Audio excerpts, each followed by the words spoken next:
Hello friends, welcome to study smart way. आज एक बार फिर आपका यूपी टेट सीटेट और सुपर टेट की स्पेशल क्लासेस में स्वागत है। आज आप सभी के लिए बाल विकास से कुछ महत्वपूर्ण प्रश्न लेकर आए हैं जो आपको 30 में से कम 28 नंबर दिलाने में मदद करेंगे। तो चलिए देखते हैं आज की क्लास को। आज की क्लास का पहला प्रश्न आपके सामने दिया गया है। प्रश्न कह रहा है, संज्ञानात्मक संप्राप्ति का न्यूनतम स्तर है। संज्ञानात्मक संप्राप्ति का न्यूनतम स्तर क्या है? ज्ञान, बोध, अनुप्रयोग या फिर विश्लेषण। तो जो न्यूनतम स्तर है वो इसका ज्ञान हो जाएगा। आपका फर्स्ट ऑप्शन सही हो जाएगा। संज्ञानात्मक संप्राप्ति को ब्लूम ने इसको 6 भागों में डिवाइड किया है, जिसमें ज्ञान, अवबोध, अनुप्रयोग, विश्लेषण, संश्लेषण और मूल्यांकन है।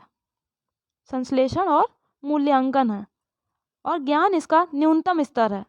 तो ये आपका फर्स्ट ऑप्शन सही हो जाएगा। सभी इसके सारे नाम याद कर लीजिएगा: ज्ञान, बोध, अनुप्रयोग, विश्लेषण, संश्लेषण और मूल्यांकन। और इसका न्यूनतम स्तर है वो है ज्ञान। तो आपका इसका फर्स्ट ऑप्शन सही हो जाएगा। बाकी अपने नोट्स बनाते चलें, वीडियो को अंत तक देखें, चैनल सब्सक्राइब जरूर करें, वीडियो को लाइक करें और ज़्यादा से ज़्यादा शेयर करें। अगला प्रश्न देखते हैं। और अपने नोट्स जरूर बनाते चलें। साथ साथ आपको हर वीडियो में बताया जाता है कि अपने नोट्सों को बनाते चलें, जिससे कि आपका सुपर टेट का एग्जाम आ जाए तो उसमें आपका टाइम भी नहीं वेस्ट हो और आप अच्छे से रिवीजन भी कर पाएँ। अगला प्रश्न देखते हैं। गोलमैन निम्न में से किससे संबंधित है? गोलमैन सामाजिक बुद्धि से, संवेगात्मक बुद्धि से, आध्यात्मिक बुद्धि से या फिर सामान्य बुद्धि से? तो ये गोलमैन संवेगात्मक बुद्धि से संबंधित है। आपका सेकेंड ऑप्शन सही हो जाएगा।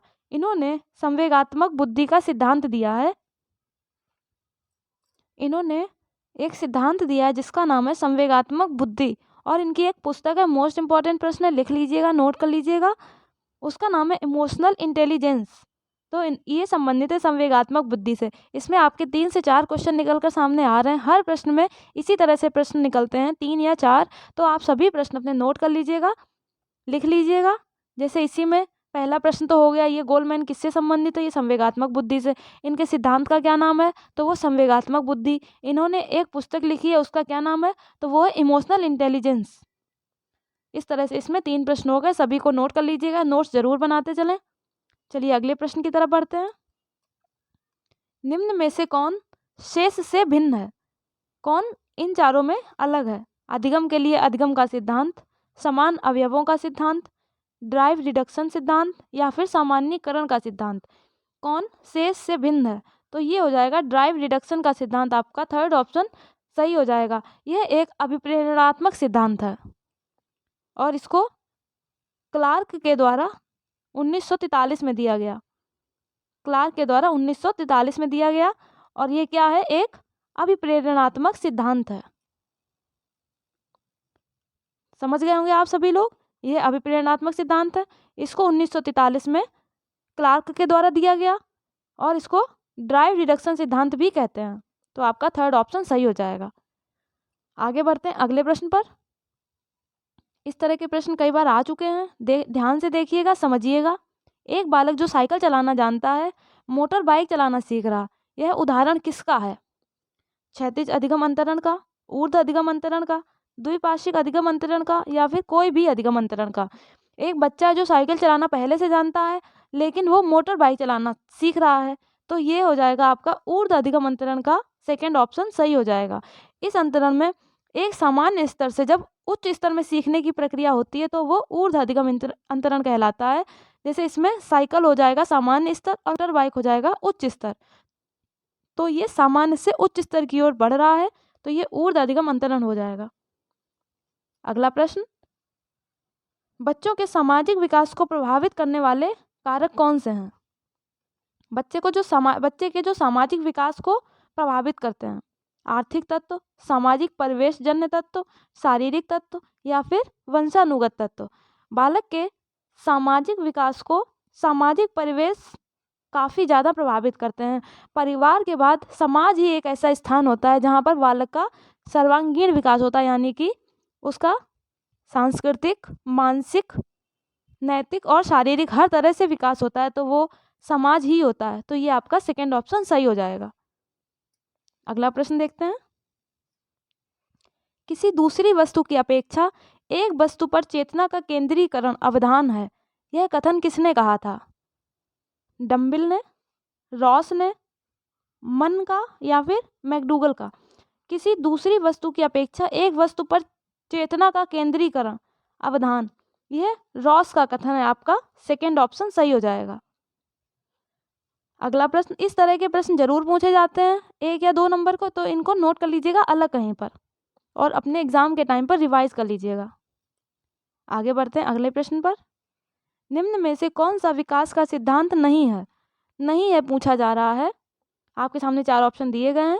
अनुकूलित प्रत्यावर्तन का सिद्धांत, निरंतर विकास का सिद्धांत, परस्पर संबंध का सिद्धांत या फिर समान प्रतिमान का सिद्धांत। इनमें कौन सा विकास का सिद्धांत नहीं है? तो ये आपका फर्स्ट ऑप्शन सही तो हो जाएगा। अनुकूलित प्रत्यावर्तन का सिद्धांत ये विकास का सिद्धांत नहीं है। और ये किसने दिया है? ये पावलोव ने दिया है।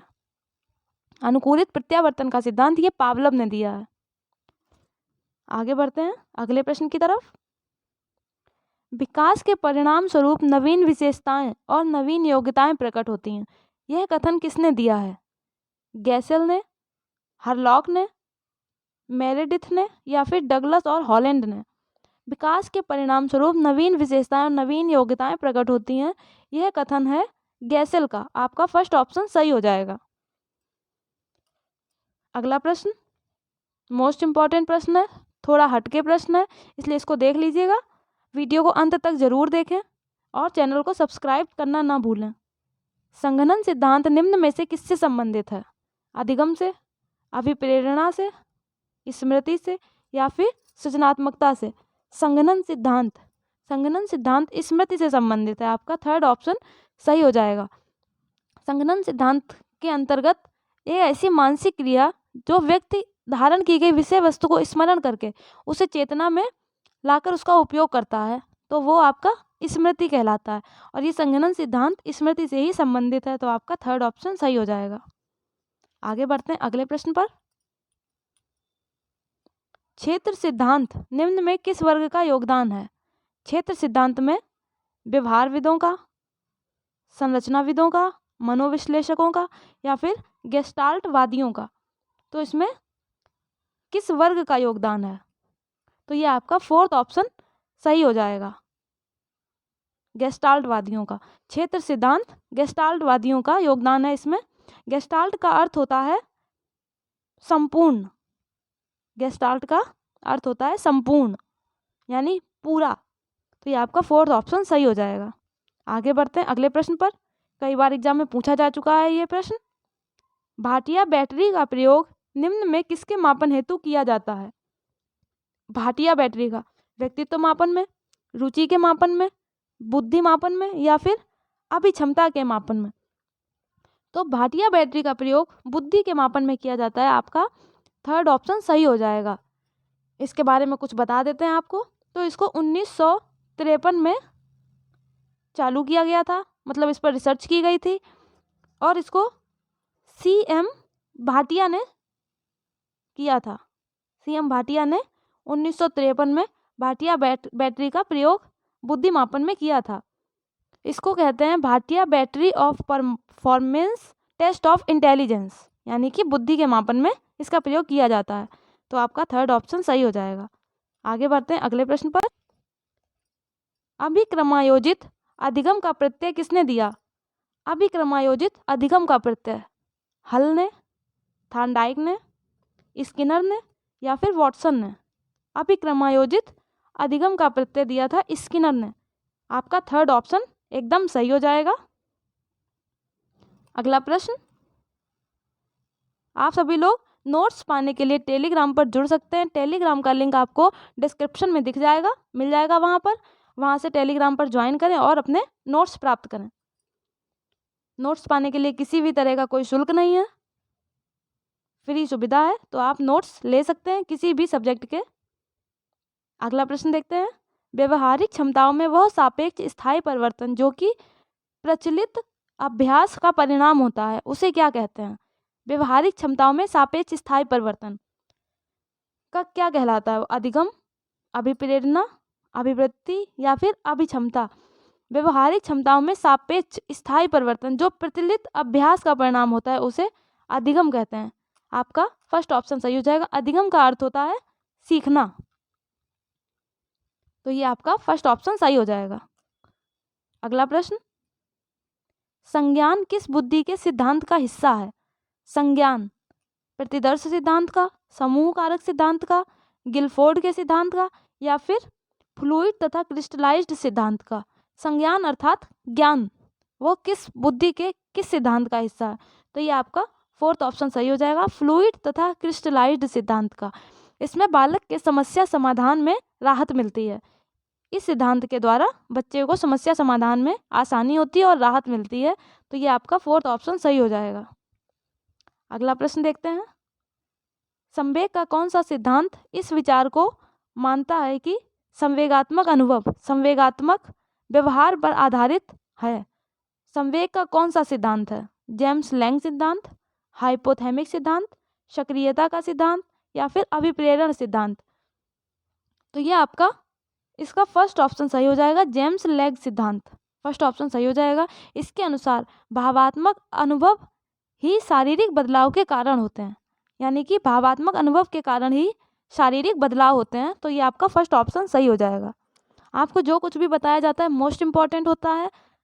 हम लोग भी चीज़ें चुन चुन कर लाते हैं आप सभी लोगों के लिए, तो वीडियो को लाइक ज़रूर करें और अपने नोट्स ज़रूर बनाते चलें। अगला प्रश्न देखते हैं, कोहल वर्ग का सिद्धांत निम्न में से किस विकास से संबंधित है? कोहल वर्ग का सिद्धांत भाषा विकास से, सामाजिक विकास से, नैतिक विकास से या फिर शारीरिक विकास से?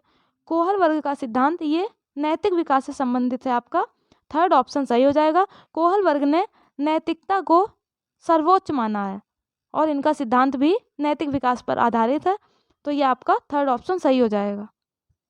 अगला प्रश्न, साइकी का अर्थ क्या है? साइकी का क्वेश्चन कह रहा है कि साइकी का अर्थ क्या है? लोगस का अर्थ है ज्ञान, तो ये किस बारे में बात कर रहे हैं? तो ये आपको बता दें, साइकोलॉजी। साइकोलॉजी में साइकोलॉजी दो शब्दों से बना है, दो यूनानी शब्दों से मिलकर बना है, जिसमें साइकी का अर्थ पूछा गया है जबकि लोगस का अर्थ दिया गया है ज्ञान। तो इसमें साइकी का अर्थ होता है आत्मा, पहला ऑप्शन आपका सही हो जाएगा। साइकोलॉजी दो यूनानी शब्दों से मिलकर बना है, जिसमें साइकी का अर्थ होगा आत्मा और लोगस का अर्थ होता है ज्ञान, तो आपका फर्स्ट ऑप्शन सही हो जाएगा। अगला प्रश्न, फ्रायड ने कौन से संप्रदाय की स्थापना की थी?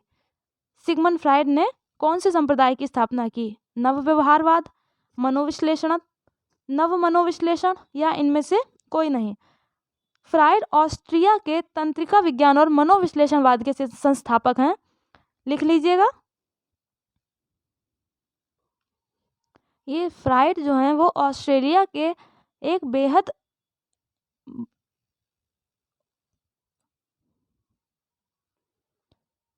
ये ऑस्ट्रिया के बहुत बड़े मनोवैज्ञानिक हैं और इन्होंने तंत्रिका तंत्र और मनोविश्लेषणवाद के संस्थापक हैं, तो इसमें आपका सेकेंड ऑप्शन सही हो जाएगा, मनोविश्लेषण।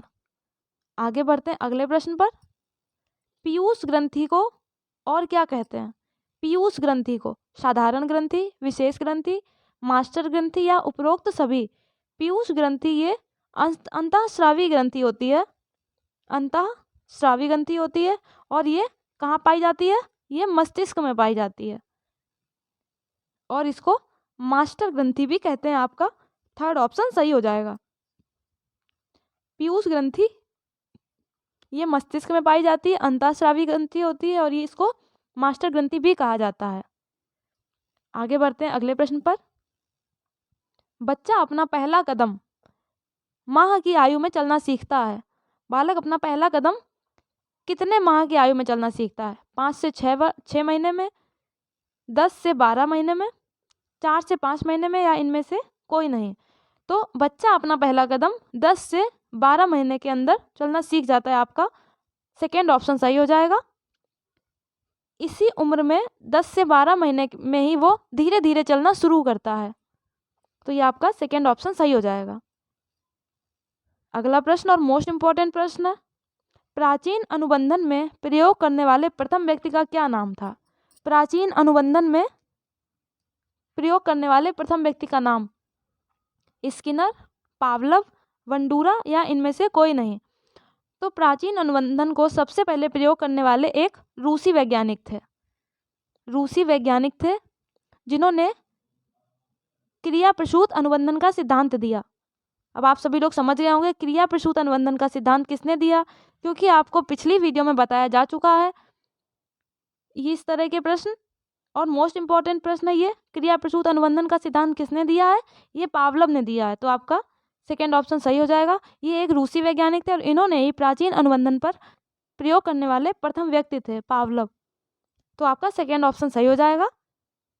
आगे बढ़ते हैं अगले प्रश्न पर। पुनर्वलन का सिद्धांत किसके द्वारा दिया गया? पावलव, कोहलर, आलपोर्ट या हल? पुनर्वलन का सिद्धांत इसको 1915 में दिया गया था, हल के द्वारा। तो ये आपका फोर्थ ऑप्शन सही हो जाएगा। पुनर्वलन का सिद्धांत 1915 में हल के द्वारा दिया गया था। आगे बढ़ते हैं अगले प्रश्न पर। स्याही धब्बा परीक्षण किसके द्वारा किया गया? स्याही धब्बा परीक्षण गाल्टन के द्वारा, फ्राइड के द्वारा, हरमन रोरसा के द्वारा या फिर आलपोर्ट के द्वारा? तो स्याही धब्बा परीक्षण ये 1921 में किया गया था, हरमन रोरसा के द्वारा। तो ये आपका थर्ड ऑप्शन सही हो जाएगा। इसमें बच्चों के लिए 10 कार्ड निर्धारित किए गए थे, उसी बेस पर उनका मूल्यांकन किया जाता था। तो ये स्याही धब्बा परीक्षण हरमन रोरसा द्वारा 1921 में किया गया। अगला प्रश्न, उस स्थान को पहचानिए जो अली यावर जुंग दृष्टिबाधितों का राष्ट्रीय संस्थान मुंबई का क्षेत्रीय केंद्र नहीं है। इनमें से कौन सा अली यावर जुंग श्रवण बाधितों का राष्ट्रीय संस्थान यानी मुंबई का कौन सा क्षेत्रीय केंद्र नहीं है? कोलकाता, चंडीगढ़, नई दिल्ली या फिर भुवनेश्वर? तो ये आपका चंडीगढ़ ऑप्शन सही हो जाएगा, सेकेंड ऑप्शन सही हो जाएगा। बाकी कोलकाता, नई दिल्ली और भुवनेश्वर ये तीनों ही मुंबई के क्षेत्रीय केंद्र हैं, बल्कि चंडीगढ़ नहीं है। तो आपका सेकेंड ऑप्शन सही हो जाएगा। अगला प्रश्न, निम्नलिखित परीक्षण नहीं है। कौन सा विशेष उपलब्धि परीक्षण नहीं है? निदानात्मक परीक्षण, सादृश्य परीक्षण, कौशल परीक्षण या फिर भाषा परीक्षण? तो ये आपका सादृश्य परीक्षण हो जाएगा, सेकेंड ऑप्शन सही हो जाएगा। यह एक उपलब्धि परीक्षण नहीं है। आपको बता देते हैं कि उपलब्धि परीक्षण क्या है। उपलब्धि परीक्षण किसी बालक की वर्तमान योग्यता या किसी विशिष्ट विषय के क्षेत्र में उसके ज्ञान की सीमा का मूल्यांकन करती है। उसके ज्ञान की सीमा का मूल्यांकन करना ही विशिष्ट उपलब्धि परीक्षण है। तो इसमें आपका सादृश्य परीक्षण ये उपलब्धि परीक्षण नहीं है। तो आपका सेकेंड ऑप्शन सही हो जाएगा। अगला प्रश्न देखते हैं क्या है। मानव व्यक्तित्व परिणाम है। मानव व्यक्तित्व किसका परिणाम है? पालन पोषण और शिक्षा का, आनुवांशिकता और पर्यावरण के बीच अंतःक्रिया का, केवल पर्यावरण का या फिर केवल आनुवांशिकता का? तो मानव व्यक्तित्व परिणाम है आनुवांशिकता और पर्यावरण के बीच अंतःक्रिया का, यानी वंशानुक्रम और वातावरण के बीच अंतःक्रिया का। तो ये आपका सेकेंड ऑप्शन सही हो जाएगा। आनुवांशिकता और पर्यावरण के बीच अंतःक्रिया, अगर इसकी जगह आपको ऑप्शन दे दिया जाता कि वंशानुक्रम और वातावरण के बीच अंतःक्रिया का, तो वो भी सही होता। कभी कभी पेपर में नाम बदल के क्वेश्चन पूछ लिए जाते हैं, तो उनको याद रखिएगा, समझकर अपने अपने उत्तर दीजिएगा। और वीडियो के अंत में ज़रूर बताएं कमेंट करके कि आपने 30 में से कितने क्वेश्चन सही करे हैं। चलिए देखते हैं अगला प्रश्न। शारीरिक विकास किस स्तर पर तेजी से होता है? शारीरिक विकास पूर्व बाल्यावस्था, शैशवावस्था, किशोरावस्था या फिर विद्यालयी अवस्था? शारीरिक विकास सबसे ज़्यादा तेजी से होता है शैशवावस्था में। तो ये आपका सेकेंड ऑप्शन सही हो जाएगा। शैशवावस्था में बच्चे का विकास सबसे ज़्यादा तेजी से होता है। तो ये आपका सेकेंड ऑप्शन सही हो जाएगा। अगला प्रश्न देखते हैं। निम्न में से कौन सा पक्ष शारीरिक विकास से संबंधित नहीं है? शारीरिक विकास से कौन सा पक्ष संबंधित नहीं है? नाड़ी तंत्र, अंतःस्रावी ग्रंथियां, शरीर का ढांचा या फिर प्रत्यक्षीकरण। तो इसमें पूछा गया शारीरिक विकास से संबंधित नहीं है, तो नाड़ी तंत्र, अंतःस्रावी ग्रंथियां और शरीर का ढांचा ये तीनों ही शारीरिक ग्रंथ से संबंधित हैं। प्रत्यक्षीकरण ये ऑप्शन आपका सही हो जाएगा क्योंकि ये शारीरिक विकास से संबंधित नहीं है। अगला प्रश्न देखते हैं। अधिगम के नियम के तहत तत्परता का नियम किसने प्रतिपादित किया है? तत्परता का नियम थार्नडाइक ने, वॉटसन ने, पावलव ने या फिर मैक्स वर्दाइमर ने? तत्परता का नियम ये एल्बर्ट थार्नडाइक ने प्रतिपादित किया है। आपका फर्स्ट ऑप्शन सही हो जाएगा। इन्होंने 2 नियम दिए हैं, तत्परता का नियम और अभ्यास का नियम। अभ्यास और तत्परता का नियम, इन्होंने ये 2 नियम दिए हैं। इनके अंतर्गत 2 और नियम हैं जिसमें उपयोग और अनुपयोग और प्रभाव और परिणाम के नियम हैं। तो इनको लिख लीजिएगा, नोट कर लीजिएगा कहीं पर।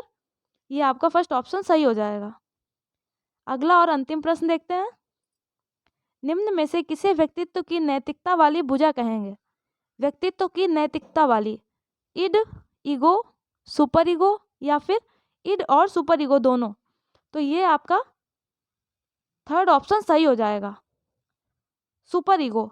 सुपर ईगो जिसे पराअहम भी कहते हैं, इसको व्यक्तित्व की नैतिकता वाली भुजा कहेंगे। आपको पिछले वीडियो में बताया गया था इससे संबंधित एक प्रश्न। ये चेतन मन की एक अवस्था है, तीनों ही चेतन मन की अवस्थाएं हैं और ये अवस्था किशोरावस्था में पाई जाती है। इसके अंतर्गत व्यक्ति अपने से ज़्यादा दूसरों के बारे में सोचने लगता है। तो इसमें पूछा गया व्यक्तित्व की नैतिकता वाली भुजा, तो ये पराअहम या सुपर ईगो कहलाती है। तो आपका थर्ड ऑप्शन सही हो जाएगा। आज के प्रश्नों की श्रृंखला यहाँ पर समाप्त होती है। चैनल को सब्सक्राइब जरूर करें, वीडियो को लाइक करें और अपने उत्तर कमेंट में बताएं कि आपने कितने सही किए हैं। और इसी तरह के और नॉलेज वाले वीडियो पाने के लिए हमारे साथ जुड़े रहें। आज के लिए इतना ही। Thank you. जय हिंद, जय भारत।